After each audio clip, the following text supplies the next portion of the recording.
Cek cek cek. Ya, selamat datang. Selamat datang di video kita gitu ya. Nah, hari ini saya mau membahas tentang sebuah konsep yang disebut sebagai holism dan reductionism gitu ya. Nah, kenapa tiba-tiba gitu ya? Kenapa tiba-tiba saya ingin membahas kedua hal ini gitu ya. Jadi holism dan reductionism itu sebenarnya adalah konsep yang tidak secara eksklusif ada di machine learning, tidak secara eksklusif ada di engineering gitu ya, tidak secara eksklusif ada di apa yang namanya, ada di topik-topik yang biasa kita bahas gitu ya. Namun menurut saya dua konsep ini adalah dua konsep yang apa ya, dua konsep yang menarik, dua konsep yang bermanfaat gitu ya untuk dipahami gitu ya. Terutama karena saya gitu ya, saya itu apa namanya, preferensi preferensi preferensi apa ya, preferensi thinking style saya itu apa ya, ada di antara dua konsep ini gitu ya. Nah, kenapa kenapa kita tiba-tiba jadi bahas hal seperti ini gitu ya. Nanti ya mungkin di akhir video nanti akan saya jelaskan lebih lanjut. Nah, cuman gitu ya. Di video ini saya mau membahas tentang holism dan reductionism. Jadi apa itu holism gitu ya, dan apa itu reductionism. Nah, dua konsep ini sebenarnya dekat lebih dekat dengan apa namanya? Lebih dekat dengan filosofi dibanding dengan ilmu-ilmu yang lebih apa ya, lebih teknikal, lebih engineering gitu. Nah, jadi ada yang disebut sebagai holism. Holism itu sebenarnya kalau misalkan teman-teman uh, familiar dengan apa yang disebut sebagai holistic thinking gitu ya, yaitu di holistic thinking holism gitu ya. Dan reductionism itu dari apa yang biasa disebut dengan reductivist thinking gitu ya. Nah, dua ini adalah dua konsep atau dua perspektif gitu ya, dua perspektif uh, cara berpikir gitu ya. Nah, singkatnya holism dan reductionism ini dipakai gitu ya, dipakai di apa namanya, dipakai sebagai perspektif di beberapa beberapa bidang ilmu gitu ya. Nah, reductionism itu sangat sering dipakai di ilmu-ilmu yang apa namanya, ilmu-ilmu yang teknikal, ilmu-ilmu yang apa ya namanya, ilmu-ilmu yang eksak seperti science, terus engineering gitu ya, STEM lah ya, STEM atau saintek gitu. Jadi pola pikir reductionism atau reductivist thinking itu pola pikir yang memecah gitu ya, memecah konsep-konsep gitu ya, memecah konsep yang besar menjadi konsep-konsep yang kecil. Contohnya apa? Contohnya kayak matematika gitu ya, matematika fisika gitu ya. Jadi kan kalau untuk menjelaskan konsep-konsep fisika itu kan kita kayak semacam memecah memecah konsep-konsepnya menjadi konsep yang kecil gitu ya. Dan dari konsep-konsep yang kecil tersebut kita gabung gitu ya, kita bentuk jadi konsep yang lebih besar. Itu apa sih namanya? Untuk reductionism gitu. Nah, lalu apa itu holism? Holism ini sebuah perspektif gitu ya, perspektif atau cara berpikir yang sering dipakai oleh apa yang namanya? Social science gitu ya. Atau ya orang-orang yang apa yang namanya? Orang-orang yang bidang studinya di social science. Ya sebenarnya sih nggak eksklusif di social science, cuman mostly gitu ya. Holistic thinking itu berangkat dari social science. Jadi ya gitu. Jadi holistic thinking itu apa yang namanya? Itu sebuah perspektif gitu ya, perspektif pola pikir yang memahami sesuatu itu dari keseluruhan sistem atau keseluruhan komponen. Jadi uh, holistic thinking itu tidak secara langsung memecah gitu ya, tidak secara langsung memecah menjadi konsep-konsep yang kecil. Jadi karena gitu ya, karena sesuatu itu sudah apa namanya, uh, sudah sangat kompleks gitu ya, sudah sangat kompleks kok, dan komponen-komponen di dalamnya itu gitu ya berhubungan satu sama lain, ada relasi antar setiap komponen yang sangat sulit untuk dihitung satu persatu. Maka holistic thinking itu menjadi sebuah thinking style yang lebih disukai karena ya kita tidak bisa menghitung setiap komponennya satu persatu gitu ya. Itu sebenarnya apa yang namanya, ide dasar dari holistic thinking gitu. Nah, lalu dari kedua gaya berpikir ini sebenarnya ya tidak ada yang benar, tidak ada yang salah gitu ya. Keduanya itu dipakai gitu ya. Keduanya itu berguna, dan keduanya itu apa yang namanya? Keduanya itu ya adalah bentuk dari eksplorasi intelektual yang valid gitu ya. Nah, cuman cuman begini. Nah, untuk gitu ya, untuk ilmu-ilmu yang teknikal gitu ya, itu apa yang namanya? Mostly reductionism atau reductivist thinking itu sangat dominan, bahkan dominan sekali gitu ya. Dominan sekali gitu ya untuk ilmu-ilmu yang teknikal. Ya, ilmu-ilmu teknikal ya seperti apa, ilmu saintek, STEM gitu ya, engineering, gitu, teknologi, science dan sebagainya gitu ya. Jadi sebenarnya untuk gitu ya, untuk perspektif-perspektif holistik itu jarang terekspos di bidang-bidang yang teknikal.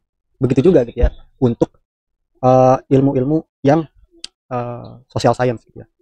Perspektif-perspektif uh, reductionism, perspektif-perspektif yang gitu ya, kita tuh memecah masalah itu menjadi komponen-komponen yang lebih kecil sampai kita tahu komponen kecil teknisnya itu seperti apa gitu. Itu juga kurang terekspos sebenarnya sih, ya kurang terekspos di gitu ya, kurang terekspos di social science gitu ya. Ya itu sebenarnya sih karena ya tendensi dari kedua eksplorasi intelektual tersebut gitu ya. Nah cuman gini gitu.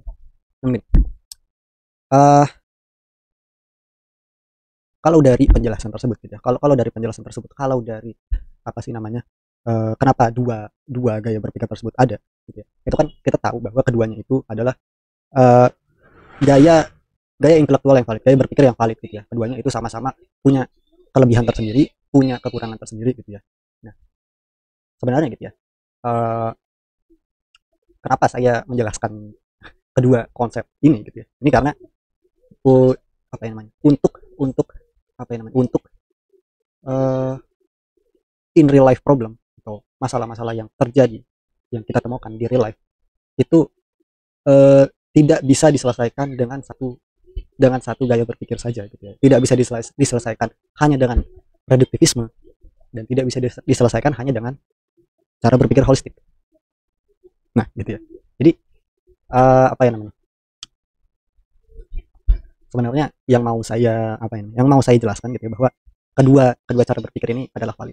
Itu aja sih. Nah, contohnya apa gitu ya? Contohnya apa?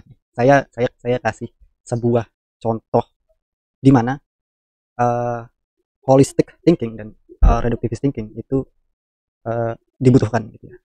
Cuman jadi ada yang disebut sebagai karya, saya tunjukin mana ya?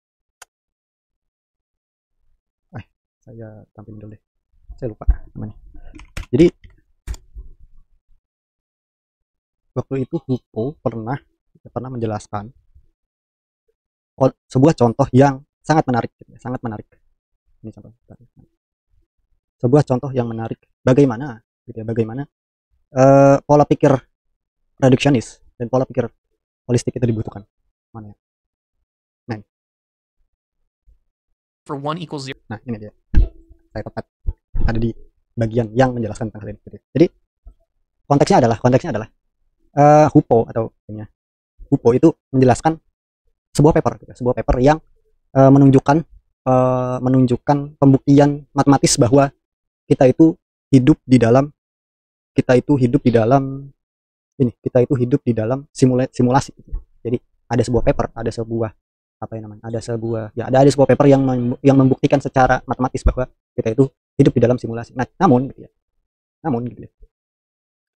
matematika itu sendiri uh, sebenarnya gitu ya, itu adalah apa yang namanya, bukanlah sebuah bahasa atau bukanlah sebuah uh, bahasa yang benar-benar apa ya, benar-benar bisa dipahami dengan pola pikir reduksionis saja gitu. Jadi uh, di, ditunjukkan bahwa sebenarnya kita itu bisa memanipulasi matematika gitu ya. Jadi kalau kita memahami matematika itu hanya dari komponen-komponennya saja, step by stepnya, hubungan, namun kita tidak memahami apa yang namanya, kita tidak memahami konsepnya secara keseluruhan, itu maka uh, kita akan kita akan mendapatkan pemahaman yang salah terhadap konsep tersebut, walaupun kita mengikuti aturan gitu ya, walaupun kita mengikuti aturannya satu persatu. Jadi ini contohnya. Jadi Hupo itu menjelaskan dengan dengan sebuah apa ya namanya ini, aljabar gitu ya, aljabar sederhana gitu ya. Jadi misalkan gini, ada A dan B gitu ya. A dan B itu sama gitu. A sama dengan B. Ya. Jika A sama dengan B, gitu, maka gitu ya, B kuadrat dan A kali B itu akan sama gitu kan. Dan terus di bawah gitu ya. ke bawah lagi a kuadrat sama dengan a kuadrat, terus ke bawah lagi a kuadrat minus b kuadrat sama dengan a kuadrat minus ab gitu ya, karena kan dua-duanya sama gitu ya, dua-duanya sama ininya, sama nilainya gitu ya. Terus diturunin lagi gitu ya, a plus b sama dikali a minus b gitu ya, sama dengan a kali a minus b. Ini kan apa ya, standar standar standar operation gitu ya dari aljabar gitu ya. Terus diturunin lagi, nah ini sudah mulai aneh gitu ya, a plus b sama dengan a dan b sama dengan 0 gitu ya. Nah kalau misalkan kita set b nya sama dengan 1, maka 1 sama dengan 0. Nah ini nah ini sebenarnya adalah untuk gitu ya, untuk menampilkan bahwa kalau misalkan kita gitu ya, kalau misalkan kita sudah gitu ya, sudah berpikir secara reduksionis atau secara step by step gitu ya, secara step by step itu apa ya namanya, itu tidak cukup gitu ya. Itu tidak cukup. Nah sebenarnya salahnya di sini itu di mana gitu ya, salahnya di sini gitu ya, salahnya di sini itu bukan salah matematikanya, bukan salah dari apa ya namanya, bukan salah dari prosesnya gitu ya. Matematikanya tetap benar gitu. Namun yang salah di sini apa gitu ya, yang salah di sini adalah a minus b. Kalau misalkan teman-teman menotis gitu ya, a minus b di sini, a minus b gitu ya. a minus b ini maka akan sama dengan 0 karena dua-duanya nilainya sama gitu. Dan ketika ini gitu ya, ini dihilangkan, ini kan berarti membagi sesuatu dengan 0, maka hasilnya akan undefined. Dan maka persamaan yang di bawah sini, equation 5 sampai ke bawah itu sudah tidak valid. Nah, gitu ya, karena nah, itu sebenarnya gitu ya. Itu ini sebenarnya adalah sebuah contoh yang sederhana untuk menampilkan bahwa pola pikir reduksionis itu ya tidak selalu benar. Bukan tidak selalu benar. Tidak selalu tepat digunakan kalau misalkan kita itu berhadapan dengan sesuatu yang kompleks. Di sini aja gitu ya, di sini aja yang apa yang namanya, di persamaan ini aja gitu ya, yang stepnya aja cuma 7 gitu ya, yang cuma 7 gitu ya, 7 step gitu ya. Karena kita melupakan sebuah rule yang kecil gitu ya, ini sebenarnya rule yang sederhana, itu pemahaman kita bisa salah, masa 1 sama dengan 0 gitu ya. Nah ini juga sebenarnya bukan cuma kritik terhadap pola pikir reduksionis ya, ini juga kritik terhadap pola pikir holism. Jadi kalau misalkan kita mengikuti gitu ya, kita mengikuti persamaan ini gitu ya dari awal sampai akhir, terus kita malah berpikir bahwa matematika itu salah gitu ya, tanpa kita tahu sebenarnya ini adalah sebuah proses yang salah di persamaan nomor 4 gitu ya, atau persamaan nomor 4 dan 5 gitu ya, kita akan percaya bahwa matematika yang salah gitu ya, padahal matematika ya tidak salah, matematika benar.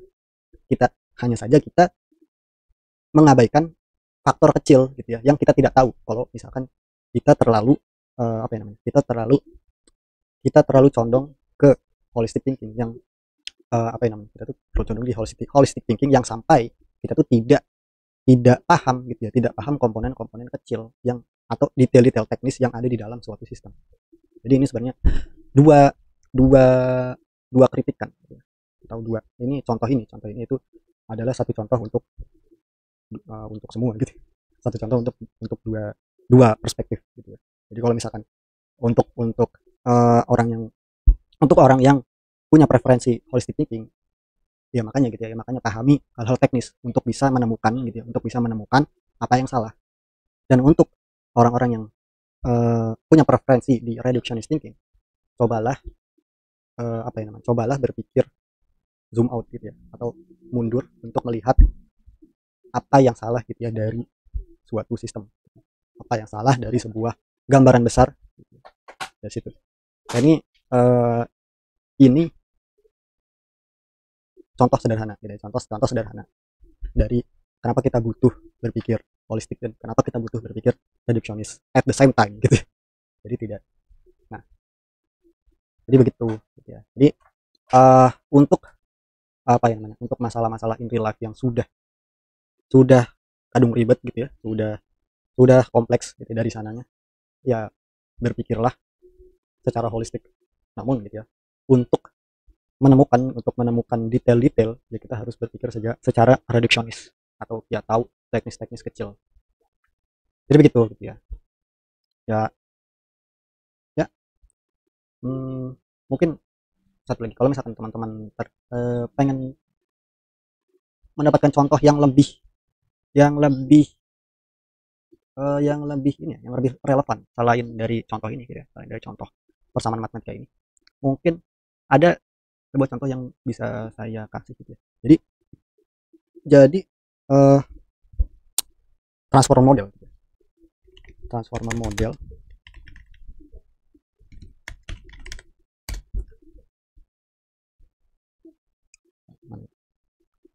transformer model transformer model dan tokenization. Nah, ya. Jadi apa sih namanya? Ketika transformer model itu memproses sebuah input, maka input tersebut akan melalui proses yang disebut dengan tokenization gitu ya.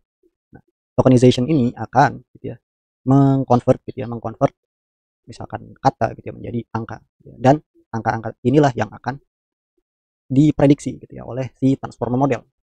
Nah, karena tokenization inilah gitu ya, sebenarnya ada banyak orang yang beranggapan bahwa transformer model itu tidak mampu gitu ya, tidak mampu memproses atau tidak mampu memahami konsep dari huruf gitu ya. Jadi karena yang diproses adalah token gitu ya. Jadi satu satu kata gitu ya, satu kata itu langsung jadi apa ya, satu entity gitu. Nah, jadi ada banyak orang yang beranggapan bahwa transform model itu tidak mampu memproses komponen yang lebih kecil daripada token. Nah, sebenarnya ya kalau dari perspektif reduksionis, ya ini ya tepat-tepat saja gitu. Jadi bahwa karena yang masuk itu cuma entity apa sih, satu token itu satu entity, ya berarti tidak bisa dipecah lagi dong sama si ininya, sama si modelnya. Nah, namun saya tunjukkan contoh.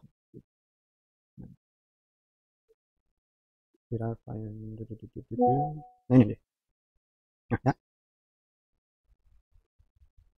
Here are 5 random strings. Jadi saya generate-nya juga dari ini loh, ya, dari LLM juga. Jadi ini bukan saya yang generate. Ini ada ini secara random di generate lah. Ini 5 random string. Here are 5 random strings. Can you count how many letters, not digits, from each string? No code execution alone. Hasilnya apa? Hasilnya model-model seperti Llama 3.1 405B dan ChatGPT 4o gitu ya.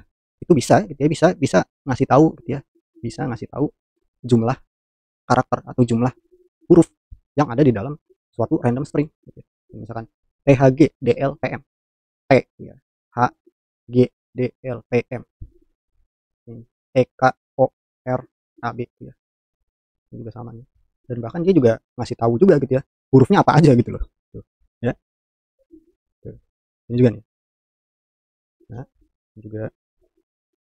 Dan ini bahkan ngasih tahu digitnya 8, digitnya 56. Nah, kalau misalkan dari perspektif yang mengatakan bahwa ketika proses tokenisasi ini, maka model itu tidak bisa memproses apa yang namanya komponen yang lebih kecil daripada token, ya ini salah dong. Ini bisa dari sini bisa gitu. Dari sini bisa nih. Dia bahkan bisa ngasih tahu hurufnya apa gitu ya, jumlahnya berapa. Nah, yang apa ya namanya, yang diabaikan dari perspektif ini adalah bahwa ketika apa yang namanya transform model itu melakukan tokenisasi, gitu ya, setiap token atau setiap angka itu akan dikonvert menjadi sebuah embedding. Gitu ya. Ini sebenarnya dari sini juga udah kelihatan ya, ada embedding. Nah, embedding ini gitu ya, embedding ini itu apa ya namanya? Embedding ini itu dimensinya sangat besar. Gitu. Jadi kalau misalkan dari lelama 70B aja nih ya, lelama 70B, dia embedding size-nya atau hidden size nih, hidden size-nya itu adalah 8192 gitu. Jadi satu token itu direpresentasikan oleh 8192 value. Jadi apa yang namanya? Value ini itu yang akan apa yang namanya? merepresentasikan satu token atau satu ya satu token lah, satu kata kalau mau lebih sederhananya, satu kata. Nah, kenapa ini penting gitu ya? Kenapa ini penting? Karena gitu ya. Karena dengan satu token itu direpresentasikan dengan apa yang namanya? Dengan sebuah data yang besar gitu ya. Dengan sebuah data yang besar, ini besar gitu ya, 8192 besar. Maka dia itu akan menampung informasi gitu ya, menampung informasi yang banyak juga gitu ya. Jadi satu token itu informasinya bukan bukan cuma ini, bukan cuma 2023 atau bukan cuma apa namanya, bukan cuma indeks dia itu token berapa, tapi dia juga ngasih tahu informasi embeddingnya gitu ya, yang berjumlah sangat besar. Dan informasi ini gitu ya, embedding yang sangat besar ini bisa akan gitu ya, akan menampung informasi seperti misalkan di token tersebut ada huruf apa aja gitu ya, di token tersebut gitu ya, di token tersebut dia itu relasi dengan token yang lain itu apa gitu ya, di token tersebut itu apa yang namanya, di token tersebut itu ya informasinya banyak gitu ya. Jadi satu token itu informasinya bukan cuma indeks ini saja, tapi embedding yang ukurannya besar.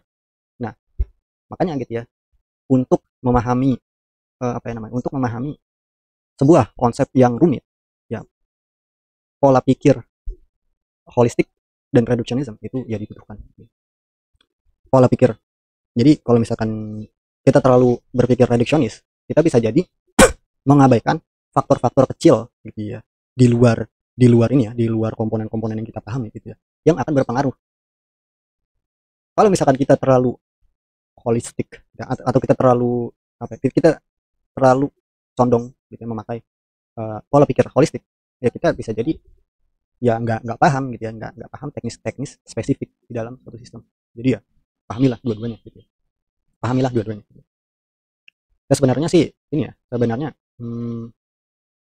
apa yang namanya, ini sebuah dua konsep yang tidak secara langsung bermanfaat, tidak secara langsung bermanfaat, namun menurut saya ya penting juga untuk dipahami. Jadi ya apa ya namanya, supaya supaya kita itu ya menggunakan keduanya gitu. Supaya kita menggunakan keduanya, supaya kita berpikir secara reduksionis dan kita berpikir secara holistik secara bersamaan begitu ya. Untuk video ini mungkin video yang abstrak, video yang tidak teknis, cuman ya udah gitu ya. Terima kasih gitu ya, terima kasih yang sudah menonton sampai akhir gitu ya, terima kasih yang sudah menonton sampai akhir. Kita ketemu di video selanjutnya, bye bye. Oh ya, saya lupa, jadi kalau misalkan teman-teman pengen ini ya, pengen tahu gitu ya referensi atau detail tentang tadi ya yang saya jelaskan, holism dan reductionism, ya ada sebenarnya sih banyak referensinya. Contohnya ini gitu ya, contohnya di buku ini gitu ya, Hierarchical Emergent Ontology and the Universal Principle of Emergence. Ini kalau tidak salah ada chapter yang membahas khusus tentang reductionism dan holism. Jadi di chapter ini gitu ya. Dan kalau misalkan paper salah satunya ini Between Holism and Reductionism, ada juga paper gitu. Dan kalau misalkan yang di YouTube gitu ya, ada kalau tidak salah ada sebuah video Holism and Reductionism. Nah ini salah satu video yang lumayan apa ya, lumayan bagus untuk menjelaskan konsep holism dan reductionism dari sistem innovation. Ini sudah cukup untuk menjelaskan konsep ini. Cuman kalau misalkan mau yang sangat detail, dia sangat apa ya, sangat heavy ini ya, heavy scientific reference gitu ya, ada dari textbook ini gitu ya, dari paper ini juga gitu. Dan sebenarnya banyak juga sih referensi lain gitu ya. Terima kasih, bye bye.